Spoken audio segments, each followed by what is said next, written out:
Yung mga ka-tarot na magandang tarot po sa inyo, no? At meron na naman tayong energy no na nakukuha, no? Yung bang iniisip niyo, no? Parang alam nyo ba, no? Yung mga gabi talagang parang hindi nagkakaroon po, no? Ng magandang tulog o hindi mapakali po, no? Paulit-ulit, no? Natakbo ng isip, no? At kung ano o kung sino po, no? Yung huling iniisip ng taong mahal nyo, no? At bago talaga tuluyan, no, matulog yung person mo, no? Yung tipong bago siya pumikit ng mata, no? Ikaw ba ang huling alaala niya o nasa paningin ng kanyang mga mata, no? At baka naman kasi may mga iba pa, no, na gumugulo sa isip niya at pati sa puso niya, no? Tignan natin no, kung ano ang magiging ano. Ito na may collective reading lang naman, no?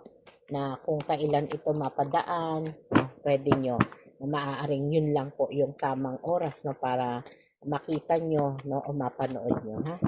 No, syempre no, dun sa energy na yon no ay nakikita natin ha. No.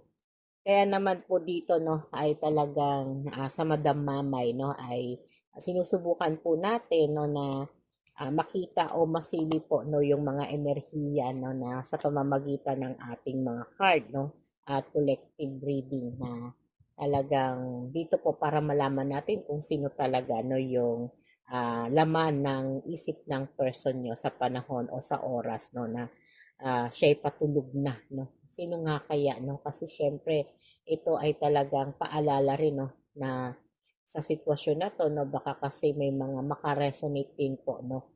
Kaya kunin lang ninyo yung mga mensahe na talagang para sa inyo o magkakaroon ng koneksyon 'no. At sa tanong natin 'no, sino ang iniisip niya 'no, bago matulog 'no, ikaw ba o may